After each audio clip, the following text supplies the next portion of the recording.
all of you respond. Yeah. It's pretty good. Yeah, good. I'm glad this is recorded. That way when your managers call me and say, what the hell did you tell our people? I'm like, they responded to delinquents. What do you want me to do about it? How is Ignite going? Good? Having fun? We had a good night last night. Panel 2 had a very good night last night. It was great. Can't talk about it. Wow. So what's been everyone's favorite part of Ignite? The beer. Okay. What else? The parties. Not the walking. Yesterday someone said the walking. What about having information from all parts of Microsoft delivered in one building-ish? Yeah. Big building. That's pretty good, right? So you don't have to go to 6 different conferences to get your info. Learning about things you didn't even know were a thing, in the session next door. Yeah. Meeting all these amazing people who are kind of in your shoes. Yeah. Complaining about your management and everyone saying, yeah, I know, I got that too. So I have a funny story, just happened this morning. I run the Windows Insider program. Yesterday, we had a session on how you can insider within your organization. Very fun session. A lot of people came up after and said, that was cool, that was interesting, here's all my blockers. Of course, we immediately do what any proper leader of a program does, Run away. delegate. I deployed our 2 insiders, raise your hands, Eddie and Paul, right here in the front, who are our VIPs this week, to go solve everyone's life problems. So like, oh, McAfee ain't behaving with insider builds, Eddie's problem. Oh, you gotta convince your boss to use Windows Hello, Paul's problem. So a little bit of spiritual life coaching on how to convince your management of stuff. This morning, Eddie's walking back from breakfast. Some dude comes up to him and says, oh yeah, insidering. My company's super risk averse. Raise your hand if you can resonate with this story already. Yep, okay. My company's super risk averse. My boss said, oh hell no, you're not running insider builds in our organization. So Eddie does what any proper Southern gentleman would do. Maxim. Kind of. He says, oh no, you did not, and explained all of the reasons why he could, along with the steps for how to do it. One of the things we've learned is we absolutely 100% have to rely on our community to overcome the ultimate evil, which is On cable. stagnation. Stagnation, right? Your delinquency this morning is keeping your business from becoming Blockbuster. So next time your boss is like, yeah, it sounds risky, you're like, so is mailing CDs on the internet. Right? So thank you for being here very much. We love Ignite. Ignite has been incredibly powerful, not just because we get all of the info in one place, but because we get to meet all sorts of people from so many countries who are going through exactly the same thing as us. So because of that, we said, instead of Ignite only once a year, why don't we have Ignite? I don't know, using my clicker. Why don't we have Ignite? Oh, look at that. My team knows me. Why don't we have Ignite all the time? What if you had Ignite in your inbox? Who would like Ignite in your inbox? Yeah.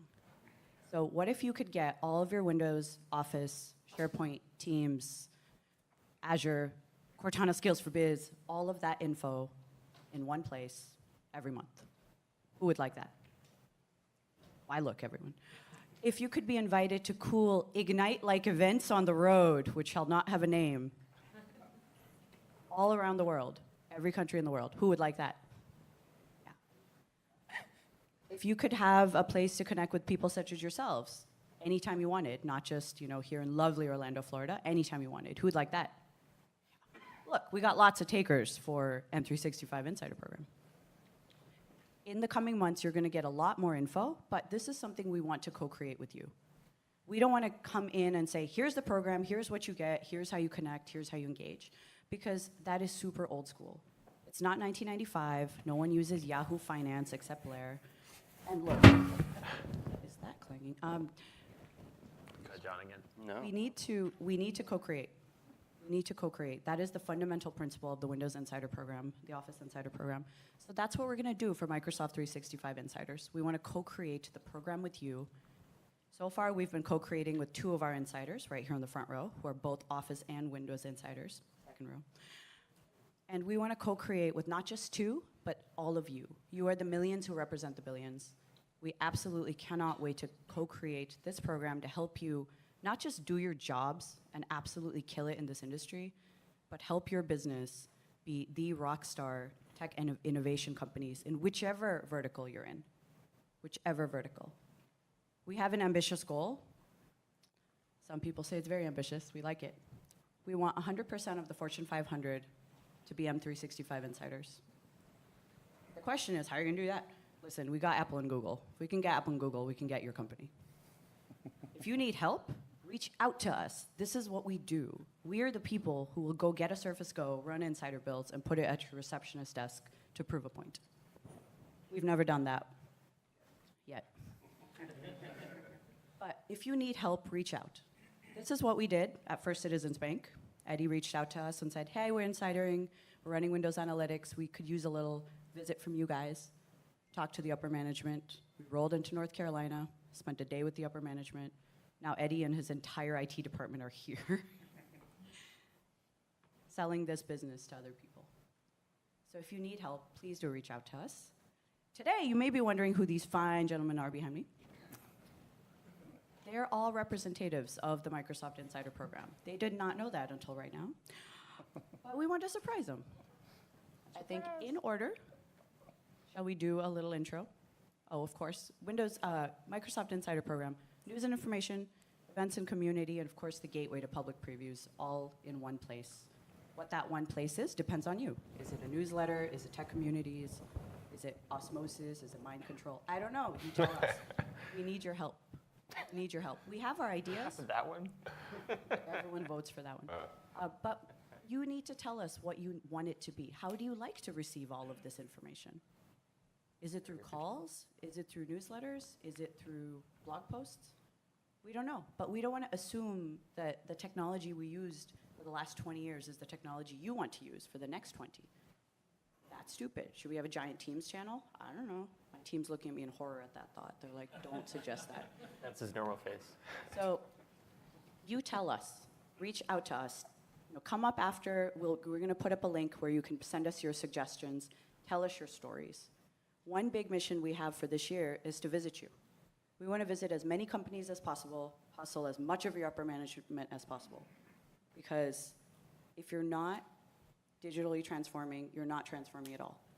And we don't want anyone in this room who woke up really early and showed up with delinquent behavior to not be transforming. Looking at Danny for that one. Because we're not basic, AKA pumpkin spice lattes, as apparently we call our new ring this week, pumpkin spice latte ring. Because we're not basic, we invited some of our technical friends to join us. Questions you guys submit all the time are around 4 main areas. 1, what's up with Windows updates? 2, what's up with security? 3, what's going on with Office? And 4, what's the future for devs on Windows? So instead of me making stuff up, I've brought up some friends to make stuff up. These are all the heads of state of these things. They're very official, as you can see. But I'm going to ask everyone to introduce themselves and say some words that sound pretty okay. Yeah? All right, Mr. John Cable. Where did you get that picture?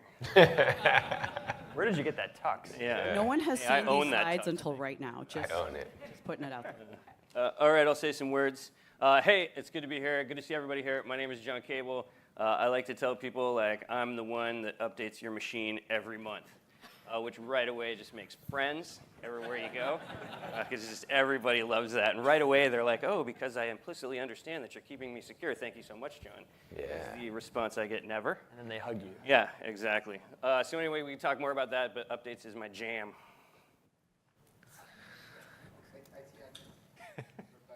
Oh, yeah, is there more for me You to can't say? see the slides. Oh, I can't see the We're slide. making things up. Oh, do I run through my talking points here?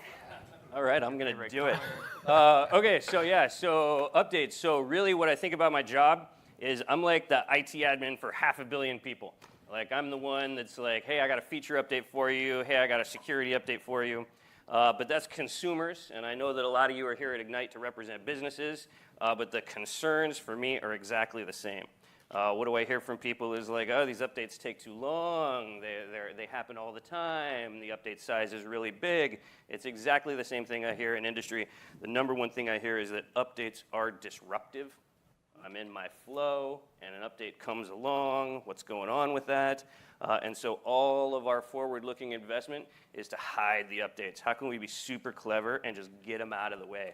Don't kill my vibe, John. Yeah. These updates. Sorry, the security content is critical. Dwizzle will talk to that. But like our whole thing is, how can we make updates disappear, not a thing, never in your way, you don't even know they're there. That's the direction we're headed with it. Oh, because data and AI. Booyah. Got my money, data and AI in. Is that just, so did you guys like make a bet how many times who can say data and AI more? Data and AI, no. Wow, okay. Well, There could be a drinking game going on, though. is what I'm might be convinced there's happening. either a drinking Yeah. game or a bingo situation, or both. I guess fine, I'll say a few more words. It's not just, should I just move up here? Isn't enough times Blair will wear shoes? RS4, the most recent rollout, fastest rollout ever. I think we made it to 400 million in 4 months. I don't remember the exact stats. And with the lowest incidents per million from CSS of any Windows 10 release. From my line of work, that's pretty badass. And so how do we do it? It is data and AI. We use ML models. We train sets on compat data. We understand characteristics of different machines. And so we can safely go super fast to a set of machines because we know they're going to have a good experience. We're working to build these models in a way that corporations can consume them either for insider programs or through intelligent rollout. So make these models available for rollouts for companies as well. That's another strategic direction for us. Data and AI, data and AI. Yeah. He's not going to wear shoes. All right, I'm done. All right. Next up, Mr. Doug Pierce. All right. Hi, everybody. I'm Doug. I think I was 12 in that picture. If Like 2 anyone years can do a headshot for me, I'd really appreciate it.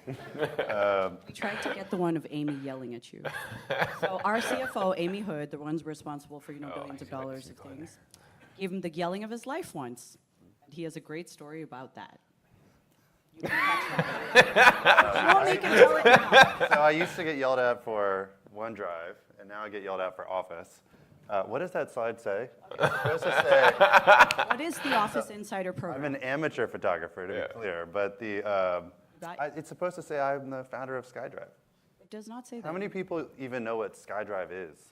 Oh, yeah. They know. All right, so now it's OneDrive. I can't say that on stage, but there's a reason. But Dang it. yeah, it started in consumer. We actually merged. Does anyone remember the One Microsoft reorg? Did that get out? Hands? Sure, I There's think you definitely got some one people. hand. Okay. So anyway, we brought a lot of teams that were running consumer and commercial businesses together. We brought OneDrive together, consumer and actually OneDrive for Business and SharePoint together into one team. So my first Ignite was 4 years ago, and I showed up here and got yelled at, maybe by some of you in the audience, about, at the time, the quality of OneDrive for Business was much to be desired. And you know what I'm talking about. And so we actually got up on stage and we showed one of the error dialogues and we said, how many people have seen this? And everyone raised their hand and we said, here's what we're doing to fix it. And so I really love Ignite because this is where kind of the urgency that we bring back for our team to make better products comes from.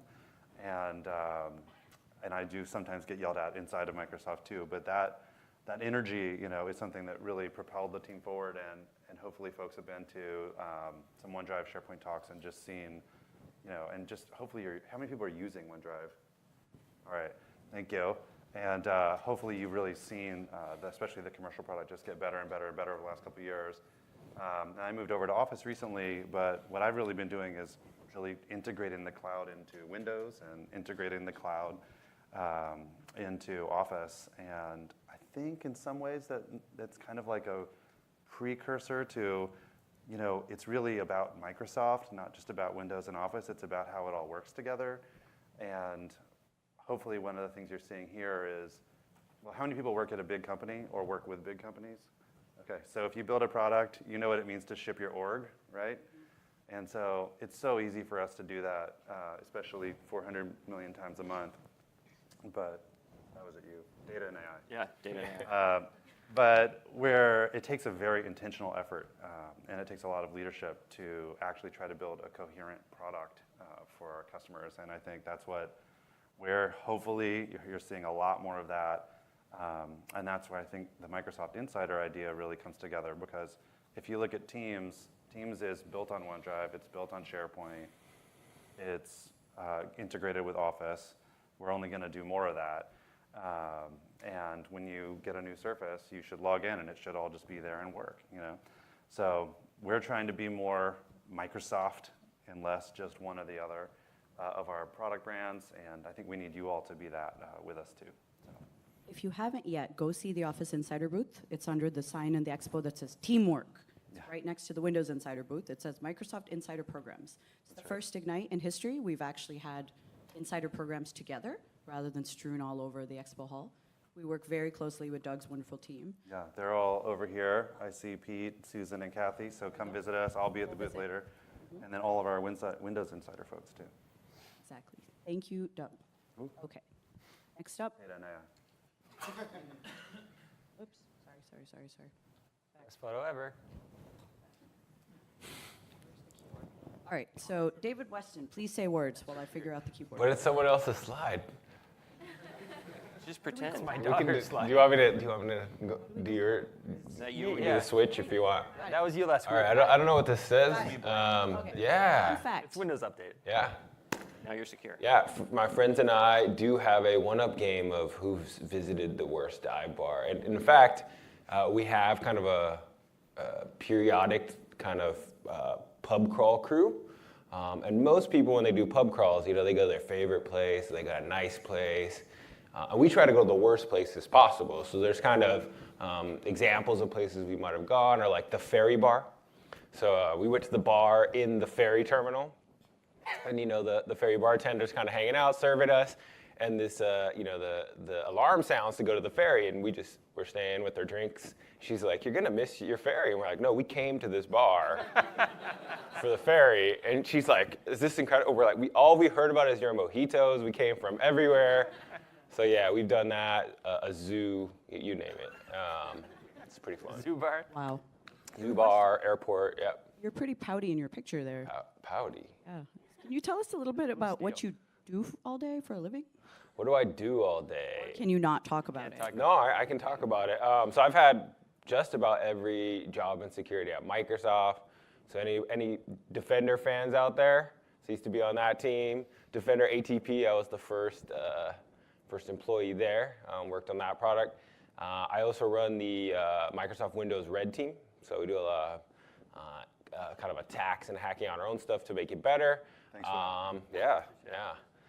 And that ends up in the bugs that they ship to you. So and my current job, day job, besides hacking my own stuff, is building a lot of the advanced security features in the product. And we got some of the folks on the team here.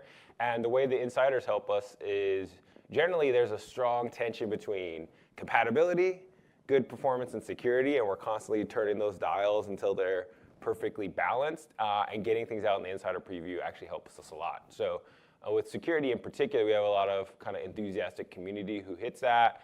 We use some of that telemetry to figure out what knobs we need to turn, are we breaking something, things like that. So we really appreciate that. And the folks in this room and the people who are participate in the program are directly helping us protect the hundreds of millions of customers out there by giving us a place to sort of play around and see how well our stuff works in practice. David's team also does those security hack contest things. What are they called? Well, like there's a thing called a CTF, or a capture the flag, that we'll participate in. It's actually ironic. There's a conference going on right now back at Microsoft, which is the Microsoft version of Black Hat called Blue Hat. So I'll be jumping on a plane to go back to that. We have a CTF there. So if people are interested in that, that's also a good conference to attend. Very good. Next up, got Mr. Marble. Don't ask him about the joke. It's the best joke in the world. So two whales walk into a bar. Oh, Oh, man. One of them says to the other. I'm just kidding. no. So I run developer marketing for Windows. What we mean by that has evolved over time. So we're focusing on three main audiences. First, professional developers who've been developing forever. Second, IT pros at enterprises who are trying to incorporate apps both internally developed and from third-party vendors into their ecosystem. as well as a third group, which is people who have never coded before or it's been a while since they've done it. Trying to broaden the set of things that folks can do as they're looking to adventure down the paths of coding. A couple of things that are really interesting that we've talked about at Build and more recently. So MXIX. So first of all, who here is a professional developer? Who's a dev? I have one. Okay, good. Like 5 hands. Awesome. So for you guys, you already know about MSIX, which is a great way to incorporate your app strategy into the Windows 10 overall upgrade strategy. And then there's also some really awesome stuff coming out of WinML. The overall theme is trying to work better across your enterprise. So having your cloud strategy integrated with your app strategy. And then there are a couple really interesting announcements that have come out here at Ignite. You guys probably saw Microsoft Learn. So trying to offer initially 80 hours of coursework on Azure Dynamics and Power BI. There's more and more content that will be coming in the coming days and weeks. So keep an eye out there. And then there's some really interesting stuff coming out of our AI team in general. So integrating some of our Cortana calls and our business logic, so Cortana for business, is some really great stuff going on there. And I can't actually see the slide, so ask me any questions you have. That's my beautiful daughter, Luciana, who's trying to poke my eyes out. She's a handful. When did you get back from paternity leave, Jeremiah? Sunday. Okay, so we're going to out Jeremiah because I promised Zach that I would do this. Sorry. Seriously? We're not supposed to talk about it. We're not supposed to talk about this. We decided that Windows insiders should all be coders. It's just a assumption that Windows insiders, Office insiders are naturally technical people. So what is a very good way to start coding? It's to do an open source project. So we decided that what better way than to take the Windows Insider website that all of you complain about and make it into a future-looking thing. You want to talk Does anyone here know what a PWA is, Progressive Web App? Do you know why it's awesome? So one of the great things about PWAs is you can leverage some of the web technologies. You don't have to choose for one specific platform. You can essentially code what is a progressive web app that is scalable. It works whether you're using it online or offline, some syncing capabilities, as well as it'll work on a browser and show up in an app store.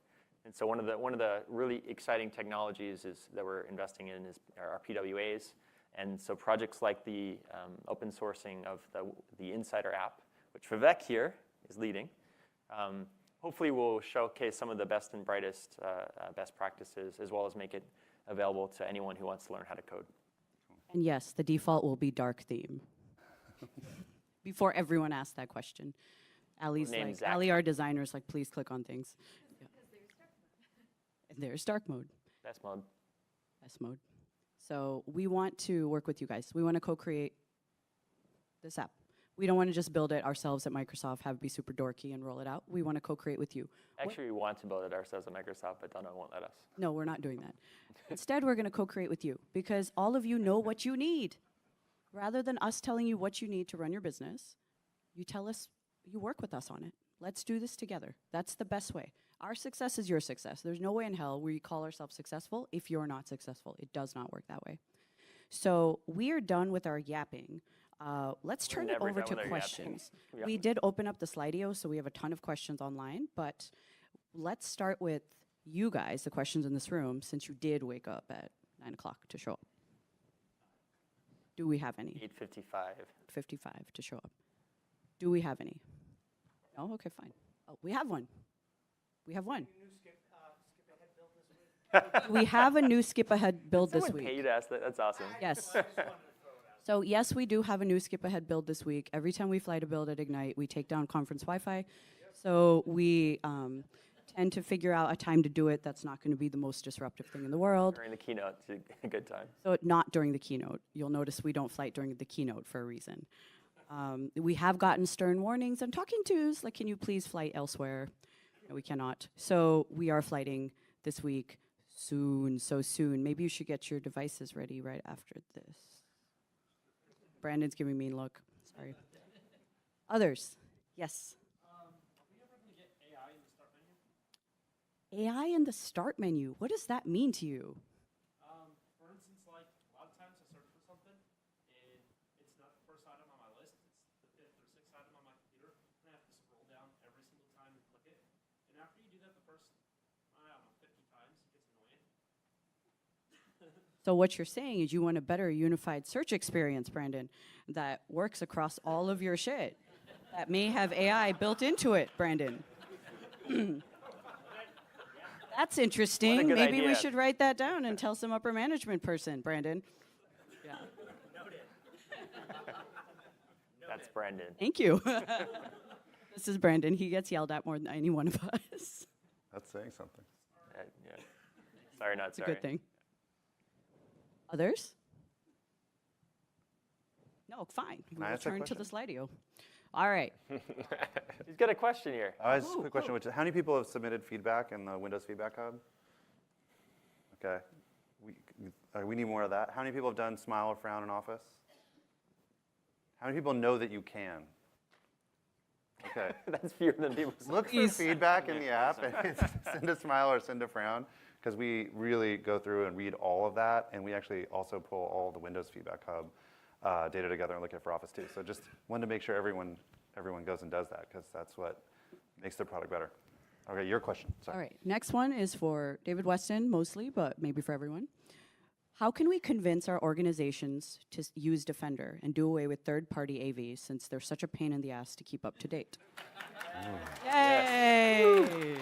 Applause throughout the land, David Weston. Yeah, so I think there's a few attributes I would discuss. I mean, the first I would say is Windows Defender is integrated in the Windows operating system, which means all of the compatibility, performance, just solid engineering that goes into Windows is applied to Defender. Defender doesn't get kind of a free lunch. And so generally, I would say the performance and experience that you get with Defender is much better than a lot of the third-party AVs. The second thing, and I think this was generally a knock in the past against Defenders, was, hey, when I look at the third-party AV tests, which I would call really seeing eye tests, they're not, particularly effective. They're like, you either can see or you don't. They have gotten much better recently. If you look at a Windows Defender on all the independent tests, they're now in the 99th and 100th percentile. So we are doing much, much, much better in terms of detection performance. So I think when you combine the fact that we're up there in the top, 1 to 5 of the rankings with the performance characteristics, it really makes a strong value. And not to mention it's free. So I think those are some good points you can raise. So, John Cable, you're super good at convincing upper management of stuff. Oh, yeah. What are some words they should use, especially for traditional industries, right? They're kind of a pain. They're like, oh no, this is how we've Yeah, always done totally. things for like 35 years. What words should they use to convince their boss? I think that Dave did a good job. I mean, it's the integration and the level of security protection. The other thing that really convinces upper management, in my experience, is free.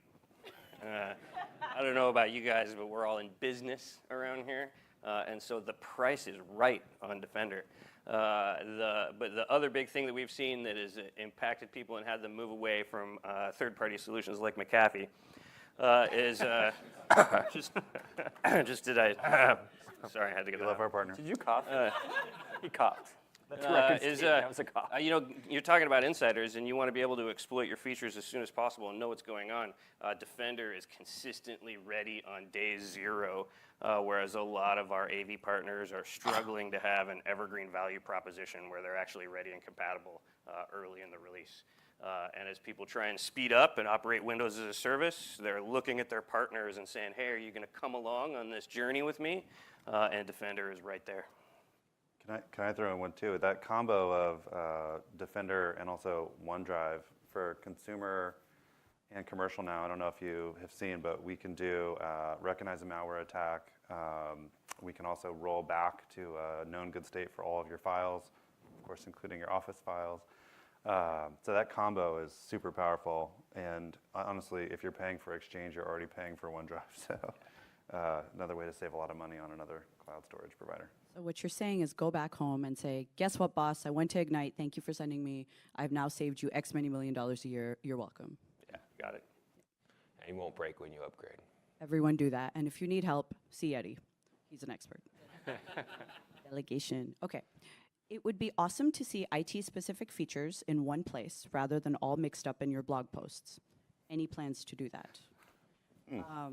We've gotten a lot of feedback about this. We get told a lot like, hey, we're very excited about all these IT-specific features, but your blogs, especially on the Windows side, are all intermingled, like IT consumer, inking, Paint 3D, but also Defender ATP. So it's hard for our IT friends to parse through. Happily, Brandon has created this, Brandon and Blair together have created on our doc site a list of IT-specific features. What we need from all of these fine gentlemen is to tell us what they are, but they're all in one place. Also, our docs are open source. So if you find an issue, update it. Let us know, because these two in the front row do control all of our Git commits. So who has a GitHub account? It should be every hand in this room. Every hand in this room.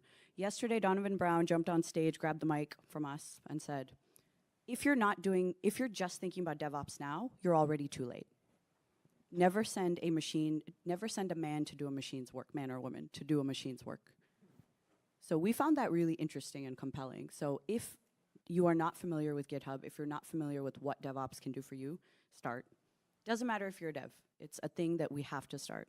So a great entry-level project is to make a change to our doc site, because it's text. You can do it. Everyone on our team can do it. You can do it. Is that coding? Yes. Wow. No. Everyone codes. Even Blair can do it. Wow. Even Blair can do it. Okay. You got another question right down here. Oh, question. Yes. So, where's PowerShell for the Insiders group? Because I've seen a lot of features get released for PowerShell that are like almost key OS features, but they also don't seem to populate back into the OS. Like the compress objects and the copy file commands in PowerShell actually work way faster than the ones built into the Windows GUI, but they're released. And I don't know if that's integrated into the Insider builds. The Falcon, I don't see them on the Insider team. Is that something that's happening, or how does that work? We could do better. We need to sync with that team. They have their own blog, and they've been blogging about a lot of their improvements. But I'm working with them to try to incorporate their improvements into our flight notes, et cetera, et cetera. So and docs. So The question was, when is PowerShell releases going to be integrated with Windows Insider builds? This is a very good M365 activity, Brandon, and for our docs. Yes? Yes. Okay. What's happening with Goosebus? Raymond asks. Does everyone know what Goosebus is? No. How can developers help evangelize the Windows Insider program? Yeah, so one of the things that we've hinted at is we are working on what we call everyone codes. So trying to take some of the literature and documentation, which is right now very hard to get into unless you have a CS degree, and even then it's kind of a pain in the neck, and just make it way easier. So codename Goosebus, ask us after the presentation for why we call it that. It is something that we are continuing to work on, and we have some exciting news soon. Goosebumps. Soon. Goosebus. All right. It's also fun to say. Yeah. Sounds like Okay, you're writing next a one. children's book. I'm not sure if any one of us that would be fun. can answer. Maybe Doug Pierce can. Will Teams be available to private users without a business account? If so, when? Will Teams be available to private users without a business account? You mean, could I just go with my, say, Gmail address and sign up and get Teams today, right now? Yeah, you can. Yes. So, yes. Yeah, we call it, there's a freemium model with Teams that came out a couple months ago that my team worked on. My team does all the licensing and business stuff under the hood that we all need to work, but maybe isn't always the most fun stuff to talk about. But if anyone has licensing questions, you're welcome to ask. But yes, you can get a Teams up and running with a consumer email address tomorrow. And one day, if you're liking it, you could upgrade it and run it for your business, and we'll help you with that. There you go. Do all of you run your teams on Teams? I started with Slack, and I moved 700 people to Teams. 700? Yeah, we were one of the biggest Teams early adopters inside of Microsoft. And we worked, I mean, that team's super responsive to feedback. Again, like, we just beat on them so badly for months and months and months. And then one day they were like, try again. And we're like, nope. And then they're like, try again. And we're like, oh, it actually works now. And so we run pretty much all of OneDrive SharePoint runs on it. More and more and more of Office does. My team does today. Yeah, part of my team is on Teams. The other security folks are on Signal. That makes sense. Yep. So we are, yeah. Teams. Windows Insider data and Program AI. also on Teams. Good. We're actually Good, running others bad. covert cohorts on Teams. We figured out how to give access, well, Vivek has figured out how to give guest access to certain covert cohorts of insiders to solve specific problems. So we're experimenting with cohorts using Teams. And I do have to say, I think Microsoft employees are the most evil self-hosters in the world because our scenarios are so ridiculous. And we are just really, really terrible at being specific with our feedback or that constructive. So we're not that nice to the Teams team, but they're so wonderful at They really are. closing the loop. They really are, yeah. Yeah.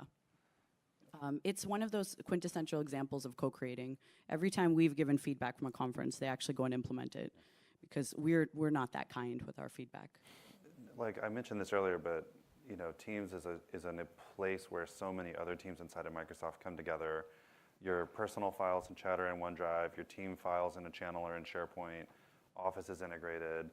Probably everything is integrated into Teams at this point. So It has an extensibility model, so you it has can extensibility model. build Yeah. anything. It's really built on the shoulders of many other products, and that doesn't make it. I've talked to a bunch of folks here. I know that doesn't make it.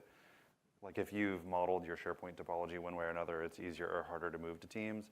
But you can start a new team and have that work really seamlessly with SharePoint very easily and Office. And if you are on a machine that doesn't have the desktop builds, preferably running insiders, you know, you can use all the WACs. And it's all integrated into Teams. How many of you are using Teams? If you're not, give Teams a shot. Teams is pretty good.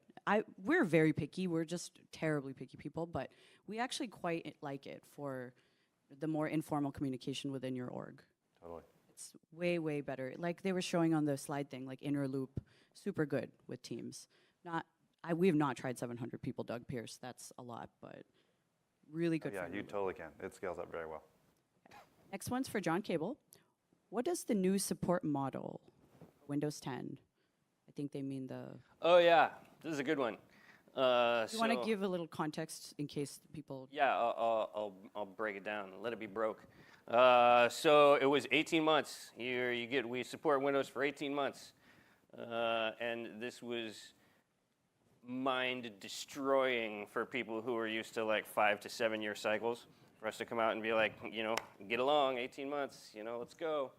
And so the feedback from our customers was pretty overwhelming on this point. It's like, hey, we get the Windows as a service thing. We want to be up to date. We want to be secure. Like, we're with you on the vision. But like, Rome wasn't built in a day. I'm trying to turn the Titanic. Pick your favorite metaphor here. Titanic, ouch. Those are No, some yeah, good ones. exactly. Like Rome burned, the Titanic sank. Pull up. Yeah, all right, exactly. Turn the Yeah. No, it's a big aircraft carrier. Help me. Turn the Aircraft aircraft carrier. There we go. But then that's kind of military. Whatever. So we get it. It takes a while to make these transitions. And so the big announcement at Ignite, and really the announcement that personally I like, because in all of my customer meetings it made them much more pleasant, was that our September releases on Enterprise and EDU editions, we will be supporting for 30 months. So instead of 18 months, 30 months. And this has been a giant sigh of relief for most of our customers who are trying to increase their speed and just need some extra time to get there. And what we're hearing from a lot of customers is, yeah, let it all out, exactly. Woo! I'm excited about it too. And so we're seeing most customers, what we're seeing them do is like, hey, but I still want to go fast, and so I'm going to try and be on an annual cadence on these fall releases, and then I'm on that fall, Northern Hemisphere fall, I guess I should say September, then I'm on that September release. If something happens and I need a little bit more time. So that change for those from 18 to 30 was a big announcement that I'm glad to hear the applause has been pretty well received. That's awesome. Other questions? We have 5 minutes. Yes, right there in the back. You mentioned Windows Update. I did, yes. How does Windows Update factor into an insider program? Because you just get new builds. You don't really get to play with Windows Update per se. And that's been a big pain point for me with Windows 10 and Windows Server 2016.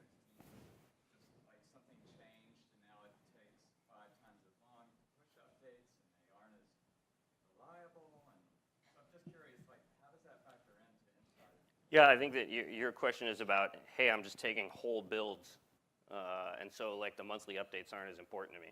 I think that's a great question. I know that from internally, from my perspective, we have this program inside called Flight as We Service, and it used to be that our servicing machinery was completely different from our flighting machinery.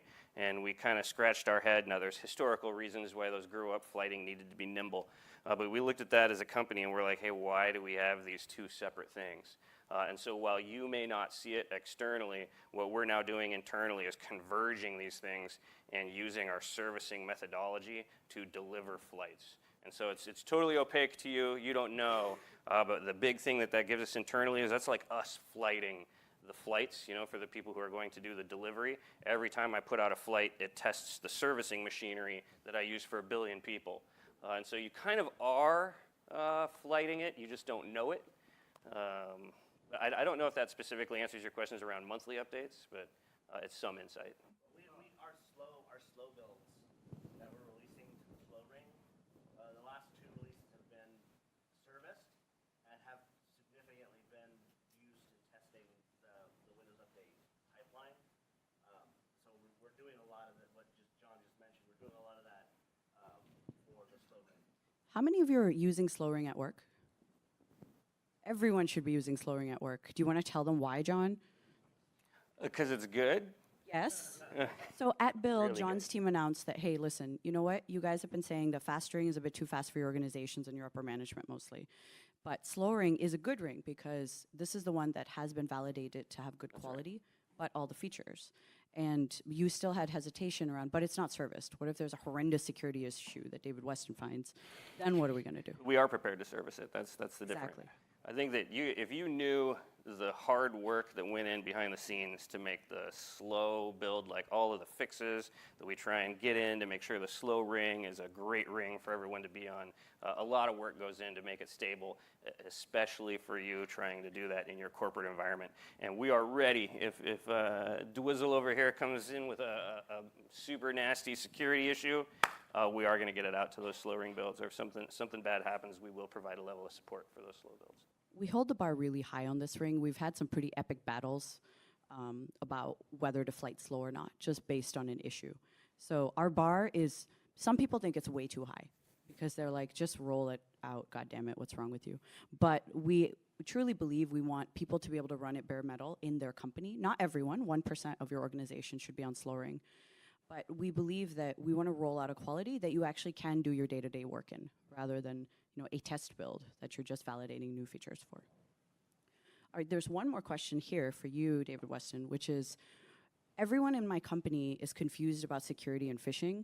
What are some basic ways for people who like to click on email and go to random Claire. sites to protect themselves? I think there's a whole bunch of ways, but I think there are 2 fundamental approaches. The first are, you should be over time trying to get rid of passwords in your organization in general. So you should be using biometric approaches like Windows Hello. We recently announced at Edge that we support a standard called FIDO or U2F, which means pretty soon your favorite website will allow you to log in with your face, which is just cool in addition to being secure. So that means even if you click on a link, the chances of you typing something in are pretty low because you're not used to typing your password.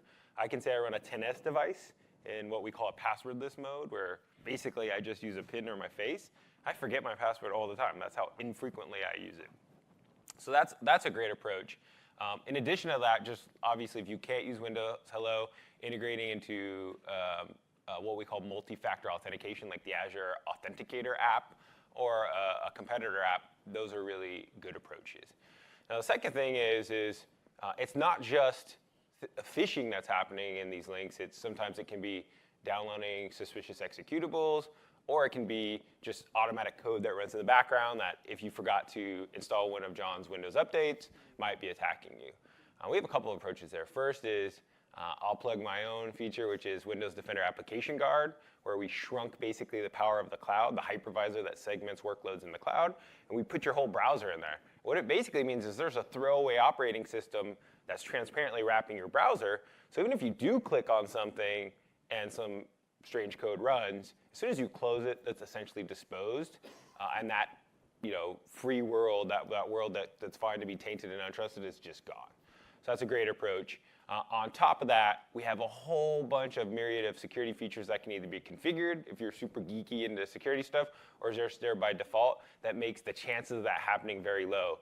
Just to give you an example, if you did find an exploit that worked in, say, Microsoft Edge, we have a bounty program that pays up to hundreds of thousands of dollars. So there's a lot going on underneath the hood to protect you, but I'd say really those basic things of getting configured with the latest security features and configuring those in things like exploit guard help a lot, and then making sure you're just getting rid of passwords in general as you can.